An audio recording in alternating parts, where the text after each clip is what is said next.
բարի երեկո բոլորիդ, շատ ուշ է, բայց շատ հրատապ է։ Հարգելիներս, այսօր տեղի է ունեցել Նարեկ Սարգսյանի գործով դատական նիստ, որի շրջանակներում մի հոգի, որի վերաբերյալ ներկայումս ներկայացվեց հաղորդում հանցագործության մասին, հայտարարեց, որ սպանությունը կատարել է ինքը։ Արդեն 3 տարի շարունակ մենք պնդում ենք, որ Նարեկ Սարգսյանը անմեղ է։ Չգիտեմ որքանով է նման հայտարարությունը արժանահավատ թե չէ, բայց բնականաբար պետք է ստուգվի։ Միայն այն, որ 3 տարի շարունակ պաշտպանական կողմը բարբերաբար պնդում էր, որ Նարեկ Սարգսյանի վերաբերյալ նյութերը նրա անմեղությունը հիմնավորելու մասին են։ Որևէ դատավոր այս ամենին հետամուտ չի եղել, քննչականը որևէ ձևով հետամուտ չի եղել, ավելին, նույնիսկ որտեղ եք տեսել, որպեսզի սպանության ժամանակ մատնահետք անգամ դեպքի վայրից չվերցնեն։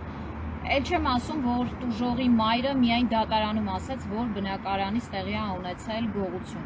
Արգելիներս, այս պահին մենք գտնվում ենք ՆԳՆ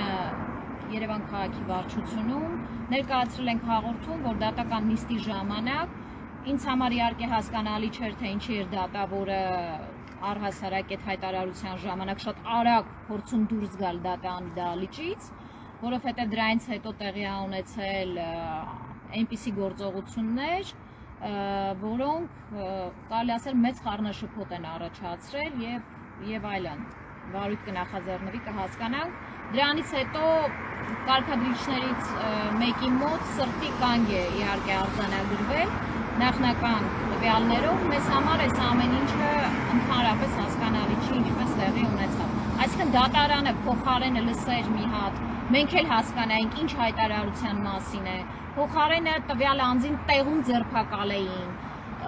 վերցնեին, գոնե թույլ չտային, որ դատավորի ուղղությամբ փախչեր, հասկանայինք ինչ էր խոսում, հիմա չգիտենք որտեղ է, մենք չհասնեինք ստեղ, դատանը ինքը հաղորդում ներկայացներ, դատախազը ինքը հաղորդում ներկայացներ, հետամուտ լինեին, հասկանայինք վերջը իրականում սպանությունը ով է կատարել, բոլորը առհասարակ անգործություն ցուցաբերեցին եւ միայն ցավակցում եմ տվյալ կարգադրիչի հարազատներին, որովհետեւ Շենգավիթի դատարանում մահ է գրանցվել նախնական տվյալներով սրտի կանգ, իհարկե շաքարային դիաբետ ասեցին ունի, որի պարագայում կոմայի մեջ էր հայտնվել։ Այսքանը ես կարծում եմ, որ մենք հետամուտ պետք է լինենք, որպեսզի անմեղ մարդիկ համենայն դեպս չգտնվեն կալանավայրում, որովհետև 3 տարի շարունակ մենք գոռում ենք նրա մասին, աղաղակում ենք, գոռում ենք բոլոր հնարավոր միջոցներով, համացանցով հիմնավորում ենք, որ Նարեկ Սարգսյանը դեպքի հետ առնչություն չունի։ Այսինքն պետք է դժբախտության միջոցով կհասու դառնա բոլորին, որ անմեղ անձի եք դատում։ Այսքանը հարգելիներս, հուսամ ընթացիկ կհասկանանք ինչա կատարվելու եւ կտեղեկացնեմ շատերը։ Շնորհակալ եմ։